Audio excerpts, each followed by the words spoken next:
Je m'appelle Aubrey Thorne, et la première fois que je suis monté seul à bord d'un avion, je n'ai dit à âme qui vive où j'allais. Ni à ma mère, ni à ma sœur, ni même à la colocataire que j'avais quittée discrètement un an plus tôt.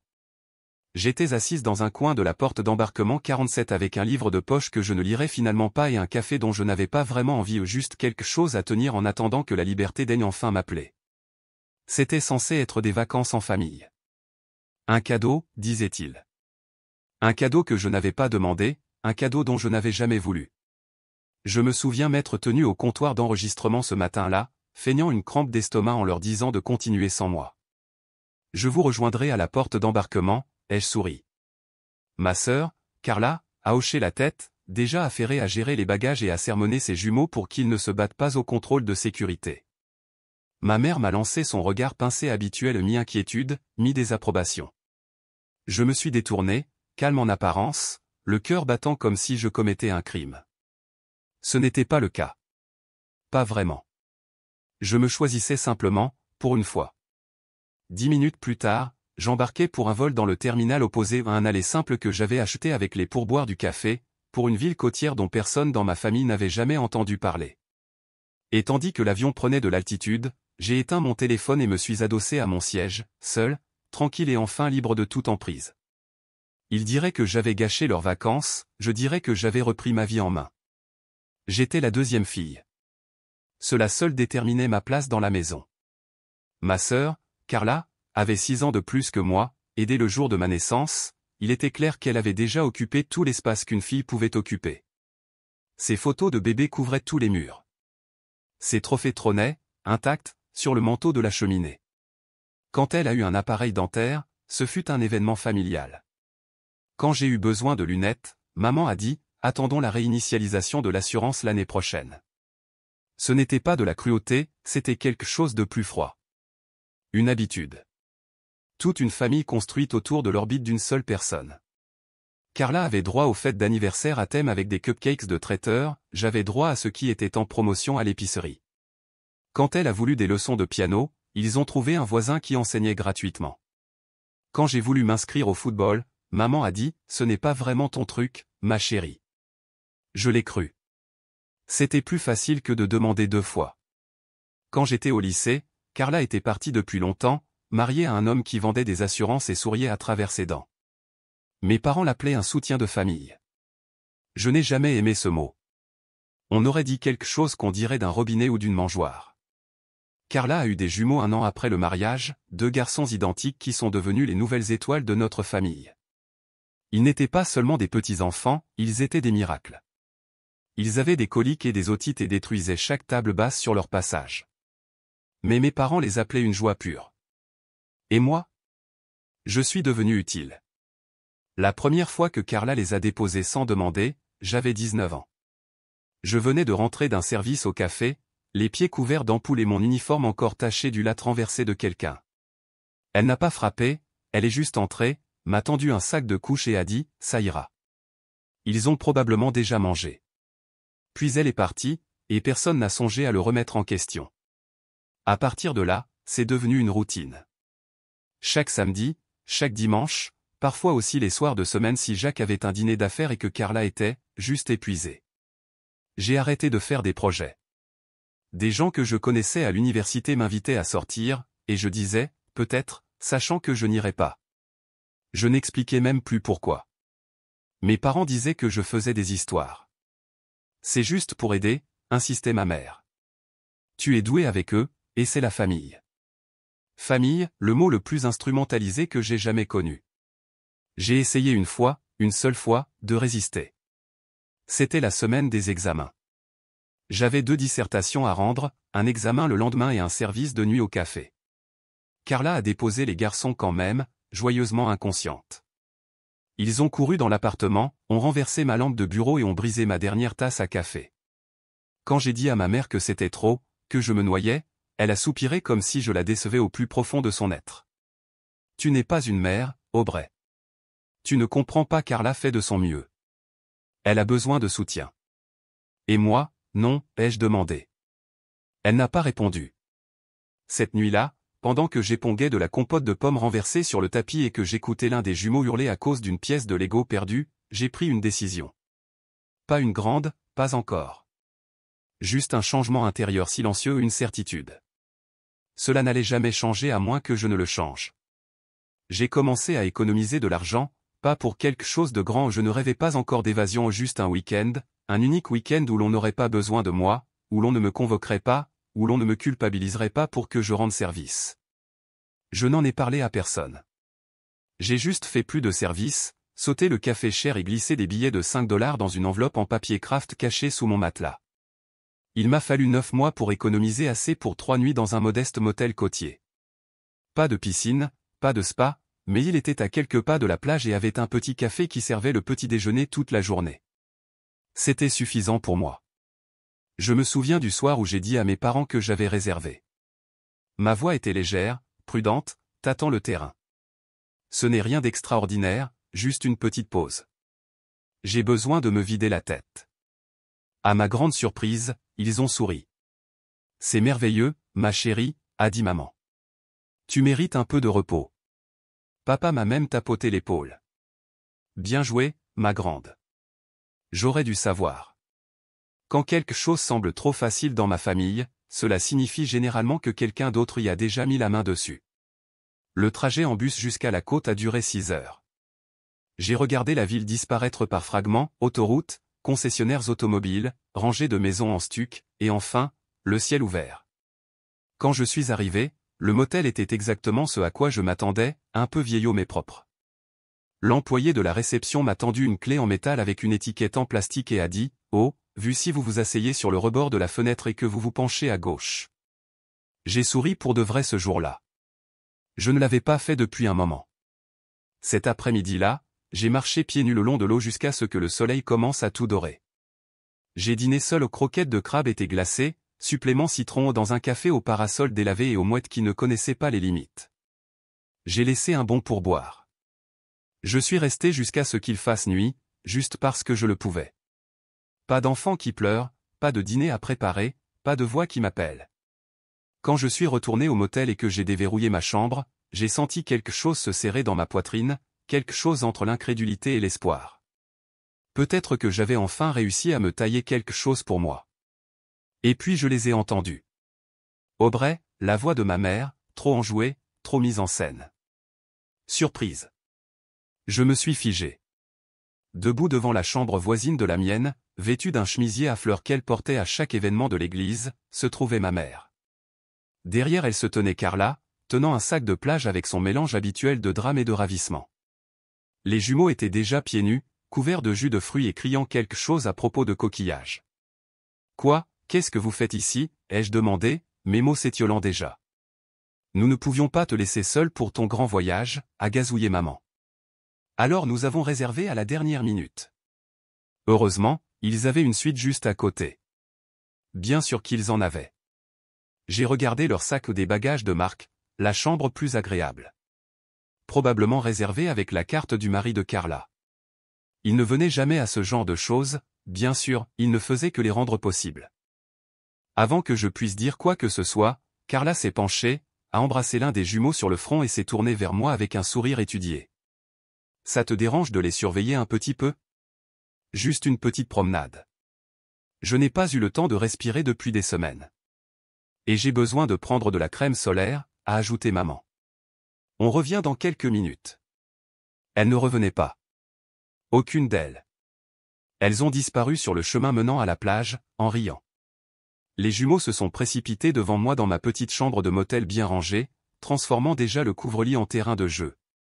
Ce qui a suivi, ce furent 2 jours d'érosion lente. Mon week-end paisible s'est dissous dans le chaos. Des tringles à rideaux se sont cassés.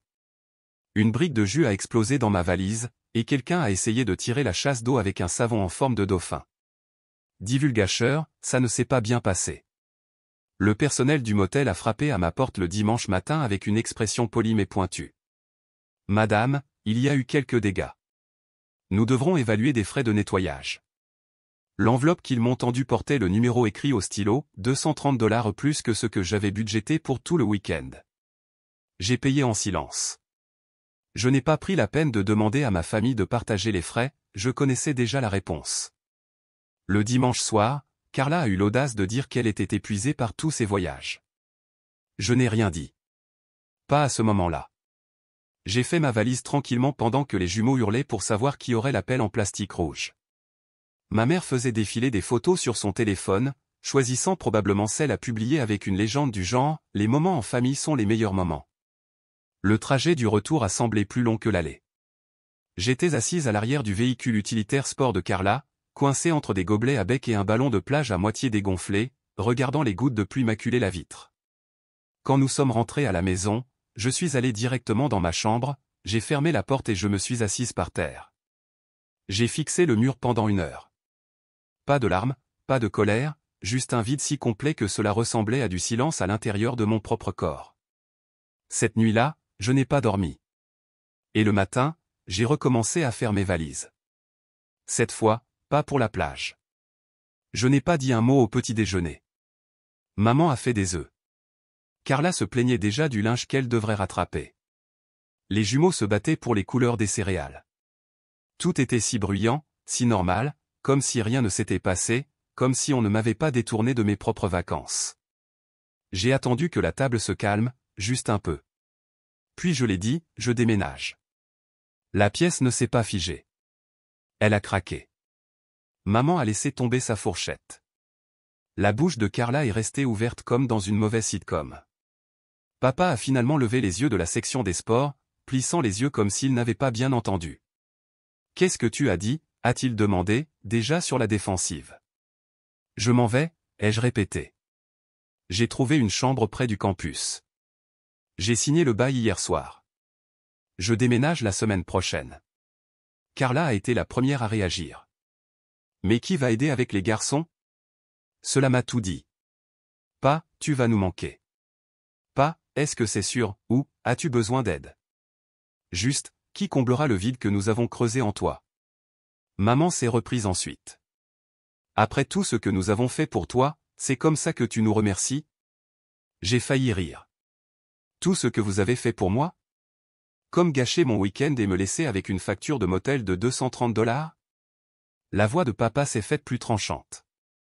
Surveille tonton. Je me suis levé, calme mais ferme. Non, surveillez vos attentes. Carla a un mari. Si elle a besoin d'une pause, ils peuvent engager de l'aide. Je ne suis pas votre plan de secours. Carla avait l'air sur le point de pleurer. Tu donnes l'impression que nous t'avons utilisé. C'est ce que vous avez fait. Le silence qui a suivi n'était pas gênant. Il était chirurgical. Une rupture nette de quelque chose qui n'avait que trop tardé. Je n'ai toujours pas fini de payer tes frais de scolarité, a dit papa sèchement. Je trouverai une solution. Et ne t'attends pas à revenir en rampant quand ça deviendra difficile, a ajouté maman. J'ai hoché la tête une fois. Je ne le ferai pas. À la fin de la semaine, j'avais 2 valises prêtes et la clé d'une chambre que je n'avais jamais vue auparavant. Carla est venue le jour de mon départ, les jumeaux sur la banquette arrière. Elle n'est pas sortie de la voiture, elle a juste regardé à travers le pare-brise comme si je m'éloignais de quelque chose de sacré. Peut-être que c'était le cas. Ou peut-être que je marchais vers quelque chose pour la première fois. 2 ans ont passé. Je n'ai pas disparu, mais je me suis fait rare. Quelques messages d'anniversaire, un appel poli pour prendre des nouvelles tous les 2 mois. Je travaillais de nuit dans un centre de désintoxication tout en terminant mes études d'infirmière, je partageais un appartement exigu avec une autre étudiante et je me suis construit une vie avec des meubles d'occasion et du calme. Ce n'était pas glamour, mais c'était à moi. Quand j'ai obtenu mon diplôme, je ne m'attendais à ce que personne ne vienne. J'avais quand même réservé 2 sièges, par habitude, peut-être par espoir. Ils sont restés vides. J'ai trouvé un travail 3 semaines plus tard, une petite clinique communautaire avec de la peinture écaillée et de vrais patients. J'ai fait des doubles services et j'ai économisé pour mon propre logement un studio au 2e étage d'un immeuble qui sentait le vieux tapis et les plats à emporter bon marché. Mais la fenêtre captait le soleil du matin, et c'était suffisant. Puis vint mon 25e anniversaire. Carla appela la première. Nous faisons quelque chose de spécial cette année, dit-elle, d'un ton trop enjoué. Tu voudras être là.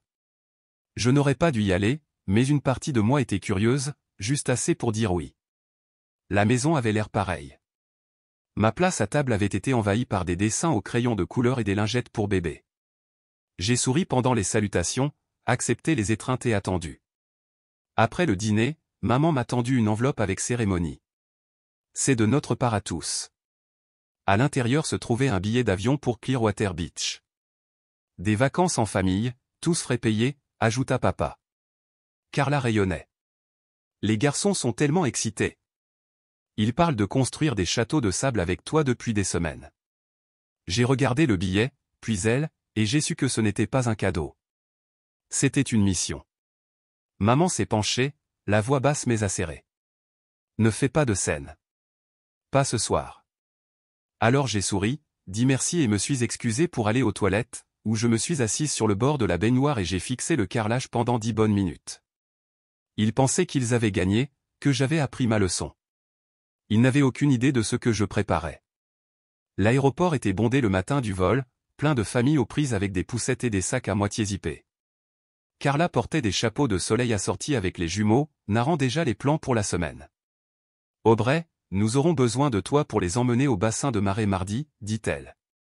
Mercredi, c'est l'excursion pour voir les dauphins. Oh, et n'oublie pas la crème solaire. Il brûle si vite. J'ai souri et hoché la tête. Plus nous nous approchions de la porte d'embarquement, plus je me sentais légère. Puis, au dernier point de contrôle de sécurité, j'ai posé ma main sur mon ventre et j'ai grimacé. Je crois que j'ai besoin de passer aux toilettes, dis-je doucement. Allez-y, je vous rejoins à la porte d'embarquement. Ils ont à peine regardé en arrière. Je me suis retourné, j'ai marché lentement vers le couloir le plus proche, puis j'ai pivoté brusquement à gauche vers un autre terminal. 10 minutes plus tard, je m'enregistrais pour un vol complètement différent à une île tranquille au large des côtes de l'Oregon. J'avais réservé le billet 3 semaines plus tôt, le soir même où j'avais reçu l'enveloppe, cadeau. La femme au comptoir a levé les yeux et a souri. Premier voyage en solo? J'ai hoché la tête. Le premier vrai. Dans l'avion, j'ai éteint mon téléphone avant le décollage. Pas en mode avion complètement éteint. Je ne voulais pas entendre le chaos qui se déroulait à la porte d'embarquement 19. Au moment où les roues ont quitté le tarmac, j'avais une coupe de champagne à la main et le genre de silence que l'on ne peut que mériter. Plus tard, j'ai rallumé mon téléphone juste assez longtemps pour envoyer un message, « Je ne viens pas profiter bien de vos vacances. » Puis je l'ai de nouveau éteint. La semaine qui a suivi a été la meilleure que j'ai jamais eue. J'ai nagé seul, lu au soleil, suivi un cours d'aquarelle avec une femme nommée Hélène qui portait une salopette en jean et sentait la lavande. J'ai pris mon petit déjeuner dans un café où la serveuse a appris mon nom au bout de 2 jours. J'ai dormi les fenêtres ouvertes et j'ai laissé la brise marine me réveiller. Pas de pleurs, pas d'appels, pas d'obligations, juste moi et le bruit des vagues. Ils m'ont trouvé 3 jours après mon retour. Un coup sec à la porte, trop énergique pour être amical. J'ai ouvert pour trouver maman et Carla sur mon paillasson, toutes deux rouges de chaleur et de rage. L'eyeliner de Carla était maculé. Maman tenait son sac à main comme une arme. « Tu trouves ça drôle ?» a crié Carla avant que je puisse dire un mot. « Tu nous as humiliés. Tu as abandonné ta famille », a ajouté maman en entrant sans demander. Les garçons ont pleuré toute la première nuit. Ta sœur a dû tout gérer. Je n'ai pas bronché. Je ne me suis pas excusé. Je les ai juste laissés parler. Comment j'avais tout gâché. Comment je leur devais le vol. À quel point j'étais devenu égoïste. Comment j'avais brisé le cœur de Carla. Comment maman avait dû annuler son massage. Comment osais-je.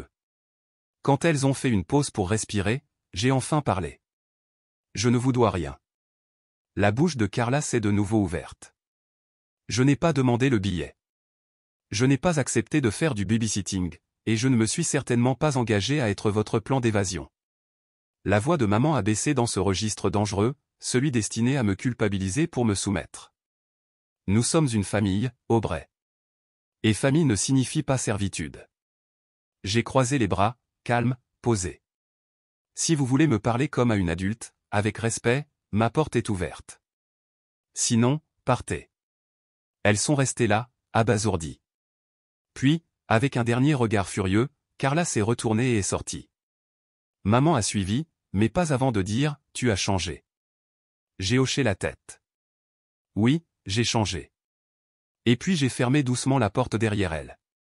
Pour la première fois depuis des années, je ne me sentais pas coupable. Je me sentais libre. J'ai déménagé 2 semaines plus tard. Un petit appartement, calme, ensoleillé, à moi.